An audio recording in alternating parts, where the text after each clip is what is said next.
bienvenidos a Audiología sin Fronteras. En la anterior ocasión tuvimos fallas en nuestra plataforma, personalmente en mi internet de casa.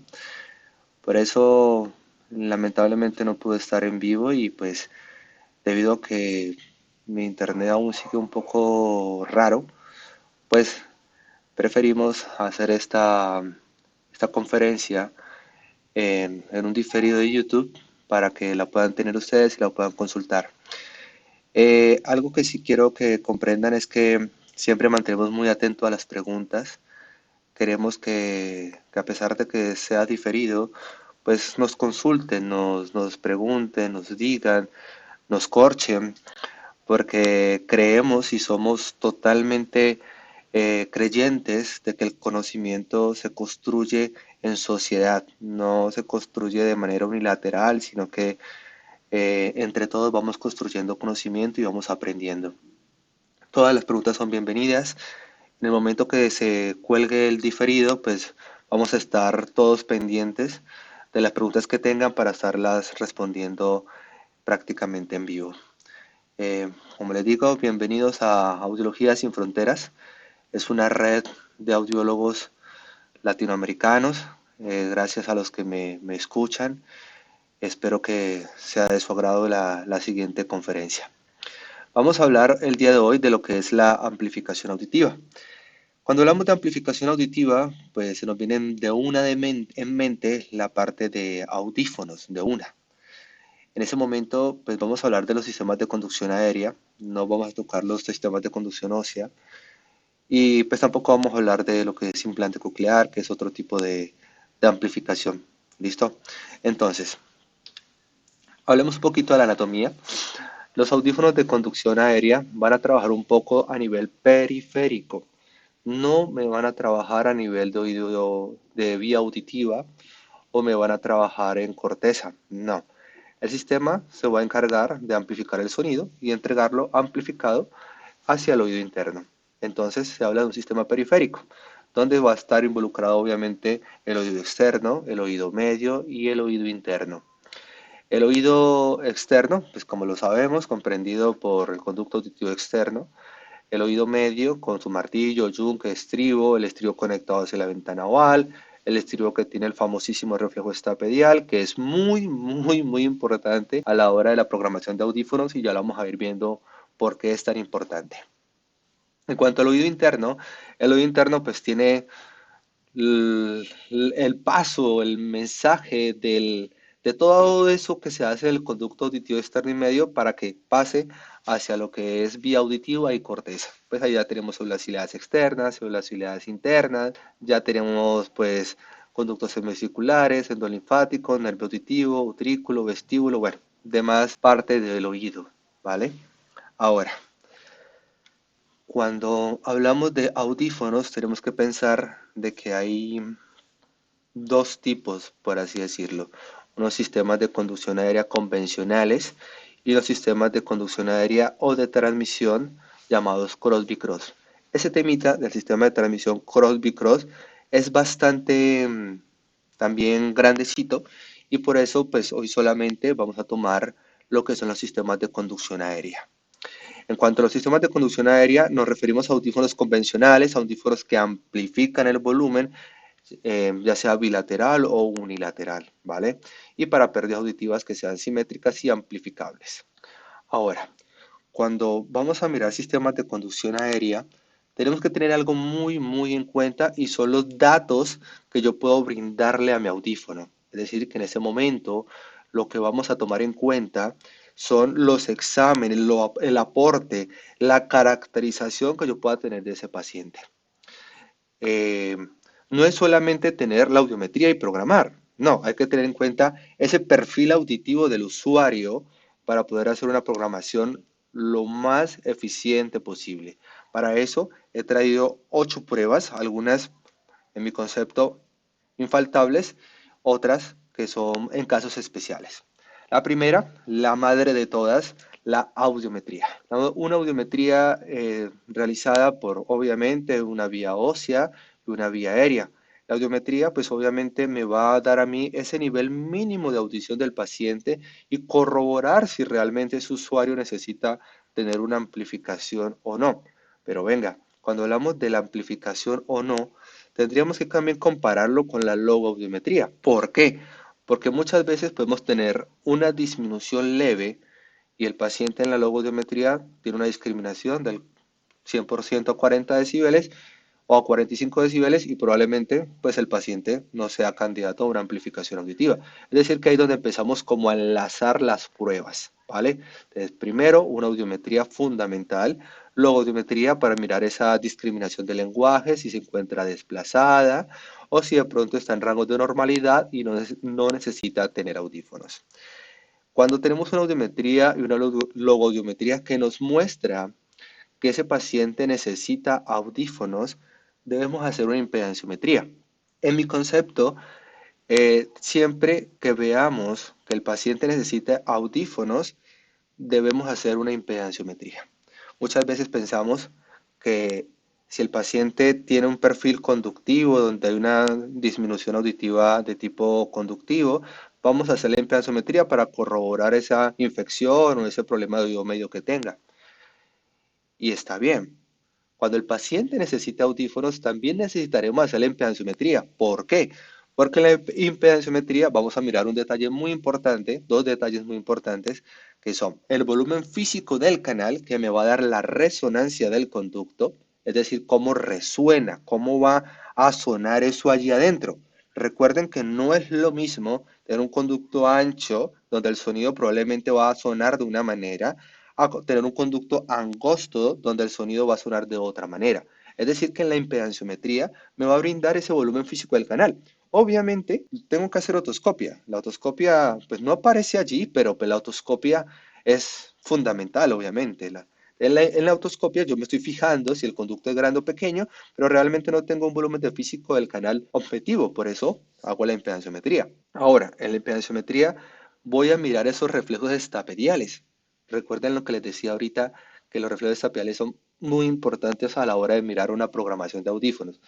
¿Por qué? Porque un reflejo estapedial me va a permitir saber si ese paciente tiene un reclutamiento o no, haciendo una prueba de MEPS, que ya obviamente hablaremos de esa prueba en otra capacitación, una prueba muy importante que me va a permitir saber si ese paciente tiene un reclutamiento o no. Un paréntesis acá. ¿Qué es reclutamiento? Por si de pronto quedamos un poco en el aire. Reclutamiento es un estrechamiento del campo dinámico del paciente. Es decir, tenemos un paciente con una disminución auditiva moderada de unos 50 a 55 decibeles, plana, pero encontramos que al paciente le molesta el sonido en 90 decibeles. Ahí tenemos un campo dinámico de 45 decibeles. Es decir, que ese paciente tiene un campo dinámico muy estrecho. Eso es reclutamiento. ¿Y cómo lo puedo mirar en la impedanciometría? Sencillo. Si yo miro que en la impedanciometría el reflejo estapedial se está desencadenando antes de los 90, 95 decibeles y yo tengo una pérdida auditiva, probablemente voy a tener un reclutamiento. Igual, la prueba de MERS se la explicaremos con mucha más exactitud en una próxima conferencia. Nivel de molestia.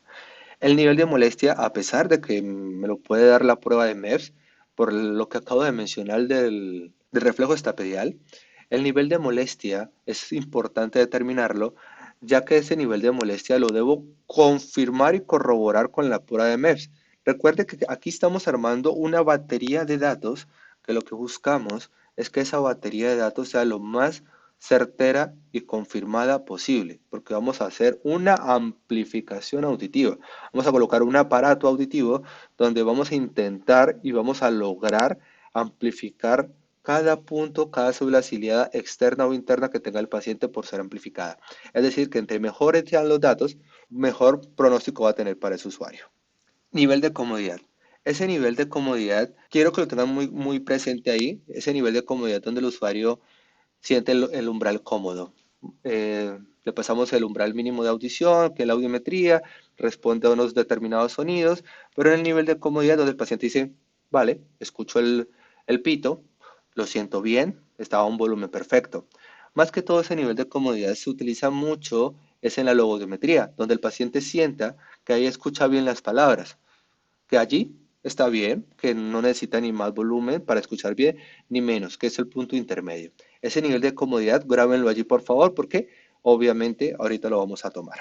Este QuickSync lo hablamos en la anterior conferencia, anterior a esta. El QuickSync me permite a mí saber esa interacción auditiva, esa interacción binaural.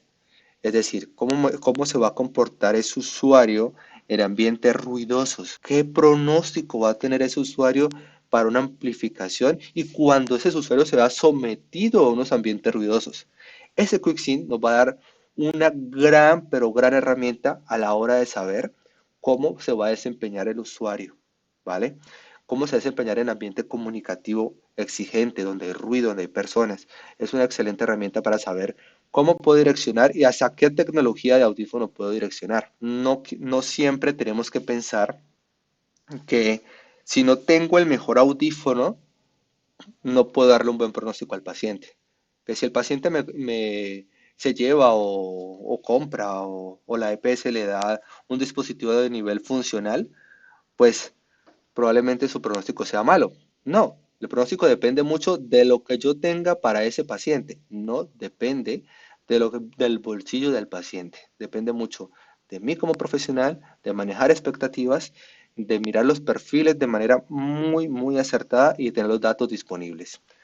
Potenciales de estado estable, como lo dicen ahí, es un potenciales que son para casos especiales, niños pues que no podemos hacer una valoración subjetiva, adultos que tengan algún problema mental, simuladores, son para casos especiales.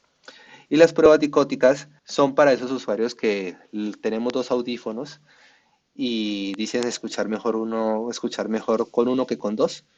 Es muy raro ese tipo de casos. Eh, Eso depende mucho de una buena anamnesis y también de una buena valoración. A veces en la valoración inicial podemos detectar esto y aplicar la prueba dicótica antes de que el paciente de pronto tenga que llevar sus audífonos y vernos en la tarea de decirle, señor, pues usted tiene un problema de integración, de un problema de integración binaural, tendrá que utilizar un solo audífono, tenemos que bajar el volumen al otro y pues será como algo raro, porque obviamente estamos como cayendo en un error por haberle mandado dos audífonos cuando él tiene un problema de integración. Tenía que haber de pronto tenido primero uno, ensayarlo, mirar el otro a manera de préstamo para ver si podía tolerar y luego mirar si realmente se veía beneficiado con dos o con uno. Siempre cuando miremos la adaptación de uno o dos audífonos tenemos que mirar la integración. No podemos siempre irnos como a la fija, aunque sí, la mayoría, el 90% de los casos, la adaptación binaural les va mucho mejor con la adaptación unilateral. Sin embargo, ese 10% no lo podemos desestimar, no lo podemos dejar a un lado, porque ese 10% necesita un 100% de nosotros, de que no hayan errores a la hora de la programación y adaptación de audífonos. Bueno, audífonos. Los audífonos son sistemas de amplificación auditiva, sistemas que buscan mejorar la calidad de audición de nuestros pacientes. No solamente pacientes adultos como el señor de App, sino también pacientes jóvenes, pacientes de adultos medios, adultos jóvenes, adultos de la tercera edad, niños, niñas.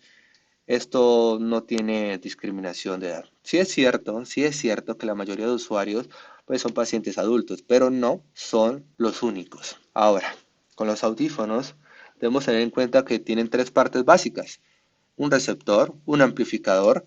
Si hablamos del audífono que tiene el señor de App, en esta parte de acá, ese audífono probablemente tendrá un solo micrófono, un receptor de baja potencia y un amplificador también de baja potencia. ¿Por qué? Porque por el tamaño del audífono, a pesar de que es un audífono que cubre toda su oreja, probablemente no van a caber los dos circuitos, un receptor de alta potencia, ni un amplificador de alto voltaje.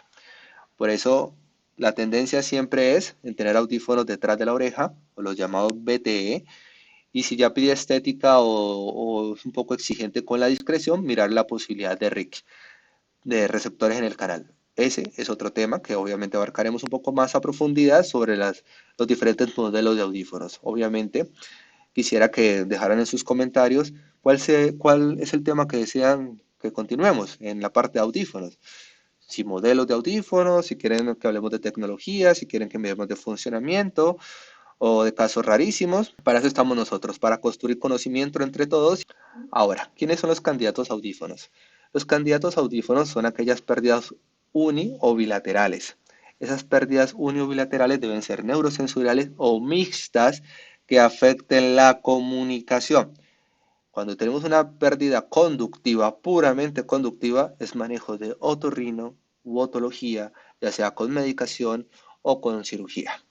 Las mixtas también dependen de otorrino y otología, si ya el otorrino considera que esa autoesclerosis o que ese colesteatoma o que esa infección ya ha quedado subsanada y que a pesar de eso su conducto auditivo externo y medio pues quedó afectado, entonces toca dar un poco más de amplificación para que haga el trabajo mecánico y haga un poco más de potencia dentro de ese conducto. Si el otorrino ya decide eso, pues colocaríamos la amplificación auditiva. En la que sí podemos ir seguros es si vemos un perfil neurosensorial, vemos que no hay que investigar un poco más, que tenemos una neurosensorial probablemente simétrica, bilateral, pues probablemente nosotros podremos decirle al paciente, mire, usted necesita tener dos audífonos o un audífono. Obviamente, o no se olviden de las pruebas, no nos olvidemos de lo que estamos hablando en este apartado, ¿vale? Porque es muy importante que el paciente sienta que está tratando con un profesional. Hay que tener datos porque el paciente está confiando en nosotros lo más importante de la humanidad y es la comunicación, obviamente por medio de su audición. Ahora, cuando hablamos de pérdidas unilaterales, es decir, uno dio un 60, 70, 50, 40% de pérdida de PTA y el otro lado está normal. Esas pérdidas unilaterales siempre toca, en lo posible, hacerlas acompañadas de una imagen. Remitir a una contrarreferencia a otorrino para que otorrino mande un examen de imagen y verifique que esa pérdida unilateral no sea algo un poco más complejo y verifique bien la etiología y si la etiología es simplemente un desgaste neural por exposición a ruido o genético hereditario, pues colocamos el audífono, ¿vale? Ahora, funcionamiento de los audífonos. Cuando hablamos del funcionamiento de los audífonos va a depender de tres conceptos: ganancia, salida y compresión. La matriz, lo más importante de un audífono es esto: compresión. Ese fue como el paso evolutivo de los audífonos análogos a los audífonos digitales. Es un cambio a nivel tecnológico bastante importante. Es como pasar de los celulares sin internet a los smartphones. Un cambio bastante importante en lo que era en ese momento la amplificación auditiva. Incluso aquí cito al doctor Brad Stack con un doctorado en audiología. El doctor es estadounidense. Él mencionaba en una publicación reciente que la compresión es la amplificación no lineal donde la ganancia es usada para limitar la máxima salida o la ganancia es amplificada individualmente dentro del campo dinámico de compresión de cada individuo. Recuerden lo que hablamos, lo que dialogábamos ahorita, campo dinámico. Recuerden que por acá les explicaba que el campo dinámico va a estar comprendido por el nivel mínimo de audición, que es la audiometría, y el nivel de molestia. Entonces, ¿qué dice el doctor? El doctor dice que esa compresión debe estar en ese campo dinámico, en el campo dinámico de la salida o la ganancia simplificada individualmente dentro del campo dinámico de compresión de cada individuo. Aquí es importante resaltar lo del cada individuo. ¿Por qué? Porque cuando hablamos de audífonos, y si las marcas son reconocidas, las marcas de audífonos siempre van a venir con un nivel de molestia predeterminado. No aparece en nuestro software, no va a aparecer la grafiquita en la audiometría, pero en el audiograma, pero sí va a estar dentro del software un nivel de molestia predeterminado. Pero ese predeterminado obviamente lo hacen con investigaciones que lo han hecho en sus clínicas, pero Brad, el doctor Brad, nos explica que debe ser acorde a cada individuo. Es ahí donde yo les explicaba que el nivel de molestia a la hora de programar yo un audífono es igual de importante que la audiometría. es muy importante tener el umbral mínimo de audición y el umbral de molestia de ese paciente. La prueba de umbral de molestia, ya mi compañera anterior les explicó cómo se realiza. Si tiene alguna duda de cómo se realiza el umbral de molestia, simplemente es dirigirse al anterior video y poderlo ver. ¿Listo? Ahora, Walter y Dillon, una publicación antigua de 1982, más vieja que yo, describieron el efecto de compresión como el rango dinámico de salida siendo menor que el de entrada. Entonces, vuelvo y lo decimos, es un rango dinámico, un campo dinámico, donde, por ejemplo, si mi paciente tiene una pérdida auditiva de 40 decibeles en 1000 hercios y entró un sonido de 60 decibeles, van a entrar, el audífono sabe que el paciente tiene pérdida auditiva de 40 decibeles, es decir, que necesita 20 de amplificación, pues le va a poner 80. Le va a poner 80 para que el paciente lo escuche, sería 120 a la salida, es decir, es 80 más 40 nos daría 120. ¿Quiere decir que la salida para 1000 hercios sería 120 decibeles? Pues no, porque el paciente le va a molestar. 120 le molesta a un usuario con pérdida auditiva normal. Probablemente a una persona que tiene una pérdida neurosensorial también le va a molestar, es lo más probable. Entonces, ¿qué pasa aquí? Como es umbral, esa entrada probablemente va a ser que saque un 120, pues lo que hace la compresión es, no señor, no van a entrar 60 decibeles, van a entrar menos y lo vamos a comprimir a un nivel que el paciente le moleste. Eso es la compresión. La compresión busca amplificar dentro de la ganancia y dentro del campo dinámico de cada individuo en cada frecuencia. Por eso, vuelvo y lo digo, es muy importante que nunca, nunca se nos olvide que la audiometría es igual de importante que el nivel de molestia a la hora de programar. Y no me dejen a un lado la audiometría y la impedanciometría, son cruciales, ¿vale? Pero audiometría y nivel de molestia son 5 puntitos más arriba de importantes que la logo y la impe. Sin decir que no se deben hacer, por favor, no me vayan a entender mal, hay que hacerlas, hay que tenerlas, hay que tener los datos, porque los datos me van dando un perfil del paciente. Ahora, aquí quiero hacer un apartado importantísimo, que es lo siguiente. La ganancia, perdón, la compresión, me están hablando de la salida. Entonces, digamos, si yo tengo un paciente que la salida, el nivel de molestia está en 95 decibeles en 500, 1000, 2000 y 4000 hercios. Pero si yo encuentro que en la low audiometría ese paciente tiene una distorsión en 85 decibeles, pues yo no voy a poner ese umbral de molestia en 95. ¿Por qué? Porque estoy mirando que en 85 decibeles ese señor distorsiona. Entonces yo voy a poner ese umbral de incomodidad no en 95 sino antes, en 85 probablemente lo colocaré para que el audífono no llegue al punto de distorsión en frecuencias comunicativas, porque la logo, recuerde, son frecuencias comunicativas. Entonces, cuando hablamos de compresión, que es un tema un poco más denso, lo vamos a hablar, obviamente, aquí estoy dando unas generalidades. Ustedes, obviamente, en sus comentarios, por favor, nos van a decir qué temas quieren que sigamos tocando, si quieren que hablemos de compresión o qué compresión sí prefiero dejarlo de último. Aquí simplemente es una generalidad que estoy diciendo sobre ese tema que es bastante denso y que es muy bueno que todos los audiólogos del mundo, y más nosotros los latinoamericanos, pues tengamos esa oportunidad de saber bien cómo se maneja un audífono. Ganancia. La ganancia es el nivel de entrada de sonido acorde al nivel de disminución auditiva para cada frecuencia. Ejemplo, tenemos en 500 hercios una pérdida auditiva de 45. La fórmula para ganancia es dividir 45 entre 2, eso me daría 22.5 si no estoy mal, ¿sí? Y ese sería el nivel de ganancia para ese sonido. Y así sucesivamente lo voy haciendo con los demás. Cuando yo sumo la ganancia con mi nivel mínimo de audición, es decir, tengo pérdida auditiva de 40, mi nivel mínimo de audición es 40, la ganancia es 22.5, sería 62.5.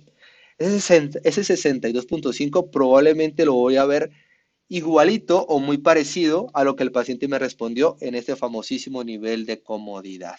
Es allí donde usted les decía, allí es donde empezar a correlacionar datos. Los datos deben estar todos anclados. Si yo veo datos que van difiriendo uno del otro, me debo preocupar y debo mirar qué pasó.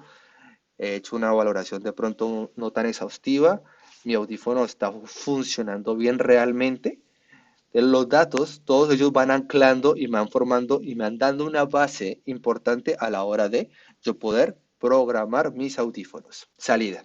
La salida, creo que ya quedó explicado, es el nivel máximo de sonido acorde a cada frecuencia y al perfil del usuario. Por favor, el nivel de molestia es importantísimo. No graficarlo es tener probablemente un fracaso en la pérdida, en la programación de audífono de ese paciente. Es muy importante. Bueno, vamos ahorita sí a trabajar un poco sobre lo que eso es la programación. La programación del audífono voy a mostrar qué pasa en cada caso, ¿vale? Entonces, tenemos este audiólogo X decidió solamente graficar la vía aérea. ¿Por qué? Porque pues considero que ese era lo importante. Vamos a ver, aquí tenemos en 1000 hercios, 80 decibeles. Tomo 1000 decibeles porque es la frecuencia comunicativa más importante.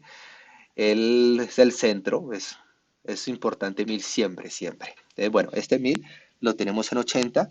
Probablemente la ganancia para ese audífono será de 1000 de 40 decibeles. Aquí vamos a ver, en la gráfica del lado izquierdo observamos el nivel de ganancia y la del derecho observamos el nivel de salida.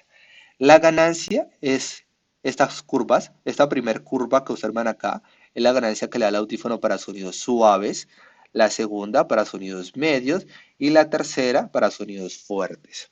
Obviamente los sonidos fuertes van a tener una ganancia menor para que el paciente no vaya a incomodarse.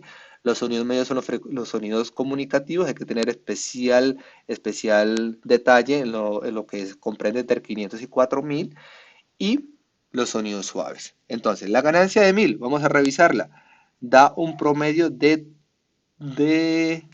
27 aproximadamente, ¿vale?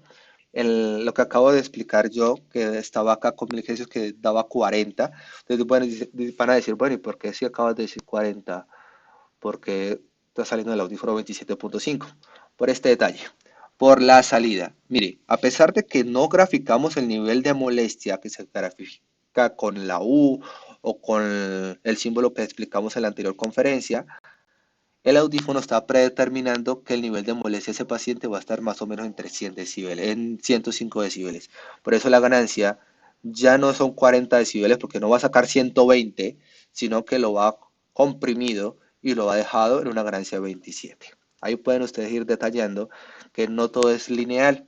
Lo que hablamos de ahorita, la compresión es una amplificación no lineal, ¿vale? Entonces, mire, ahí está programado el audífono, ganancia salida, ahí se ve todo muy chévere, muy bacano. Y ahorita vamos a graficar vía aérea y vía ósea. Tenemos la misma pérdida auditiva.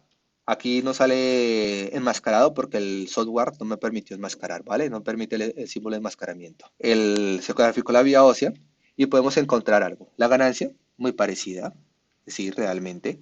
Pero esta vez el audífono, la salida, lo deja libre. ¿Por qué lo deja libre?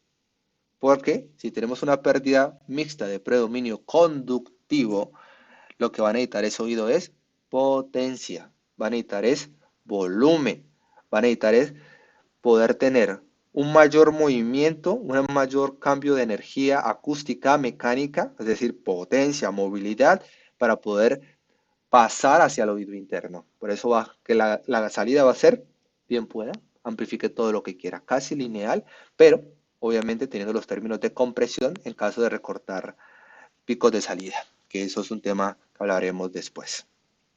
Ahora, tenemos un audiólogo al final un poco más juicioso, muchísimo más juicioso. Este audiólogo sí hizo el audiograma completo, gráfico su vía ósea, su vía aérea y su umbral de molestia. Y miren el detalle, tenemos un caso rarísimo. Tenemos una pérdida de mixta de predominio conductivo, pero tenemos un reclutamiento. Ahí es donde decimos, ¿cómo así? Si tenemos una pérdida de origen con mixto de predominio conductivo, ¿por qué reclutamiento? Como les decía, solamente hay un 10% de casos rarísimos, sin embargo, ese paciente no era así de fácil, como mostrábamos en la primera gráfica, sino que ese pacientito era un casito bien complejo y necesitaba todos los datos. A lo que yo voy es, entre más datos tengamos, mejor programación, mejor manejo de expectativas, mejor quedamos nosotros enfrente de nuestros pacientes y hacemos unas mejores adaptaciones. En este caso, solamente tomé la gráfica de salida. Van a ver que ahorita el audífono va a tener la misma ganancia de los anteriores dos ejemplos, pero la salida va a ser mucho más agresiva incluso que la predeterminada del audífono. ¿Por qué? Porque ya ese paciente va a necesitar que su audífono comprima a un nivel mucho mayor. Solamente miren esos niveles. Aquí prácticamente va a ser muy agresivo a la hora de comprimir, de evitar la salida máxima de esa frecuencia. Y si lo miramos en un ejemplo anterior, pues ustedes van a ver que acá el nivel era mucho más permitido. Es allí donde depende mucho el éxito de la amplificación. Lastimosamente, muchas personas en el mundo dicen que los audífonos no sirven, que los audífonos tienen mucho ruido, de que la adaptación es muy difícil. Bueno, y sí, cambiar en 5 minutos de tener pérdida auditiva severa, como en ese caso, a tener una audición funcional, es un cambio brusco. Muchísimas veces la falta de amplificación es porque no tomamos el trabajo, el tiempo de tomar más datos. Todas esas pruebas que tenemos son datos que nos van a dar un perfil auditivo del usuario y son cruciales a la hora de tener una buena programación. Acá, en esta capacitación de hoy, lo que buscábamos es generar un poco de conciencia de que todas las pruebas audiológicas, la batería audiológica que les expuse al principio, son muy importantes. Audiometría, logometría, impedanciometría, nivel de molestia, a la hora de pensar en audífonos, son ancladas. No podemos omitir una de la otra. Si quiero hacer un trabajo un poco más profundo e irme un poco más a la segura entre la elección del audífono, las expectativas del paciente, pues le hago un quick o una prueba dicótica para estar un poco más tranquilo en interacción auditiva e integración auditiva. Esperamos sus preguntas, muchachos, muchachas. La verdad, estoy muy feliz de estar con ustedes. Quedé un poco triste el día del en vivo porque quería poder responder en vivo y estaba muy ansioso, la verdad. Incluso estaba bastante raro hablando, pero, pero bueno, está en ese momento en diferido. Espero poder solucionar mi problema de internet y poder dar un en vivo donde me pregunten, donde me corchen. Me encanta que me corchen. Háganme las preguntas que quieran, las que no sabemos, como lo hemos dicho en el intro de Audiología Sin Fronteras, las que no sabemos buscaremos la respuesta, leeremos y les daremos la respuesta. Las que sabemos, con gustísimo, se las respondemos. Así que muchas gracias por estar conmigo cerca de una media horita o más, no sé cuánto tiempo llevo explicando. Esperamos sus preguntas y mil gracias por el tiempo que se toman al escuchar nuestros videos. Lo hacemos con muchísimo amor, lo hacemos porque nos encanta la biología, mi compañera, mi compañero el ingeniero, yo nos encanta sentarnos a hablar de biología y tengan en cuenta que nosotros tienen unos colegas más y unos amigos más que estamos ahí para aclarar dudas audiológicas. Espero que tengan un excelente día. No se les olvide seguirnos en Instagram, en Audiología Sin Fronteras, @Audiología Sin Fronteras, en nuestro Facebook. Abajito suscríbanse por favor, vamos a tener la opción de suscripción profesional. Suscríbanse por favor. Ahí está nuestro correo. Cuando se suscriben vamos a mandarle un correo. Rieguen la bola por todos sus compañeros. Por favor háganos crecer. Queremos que este proyecto dure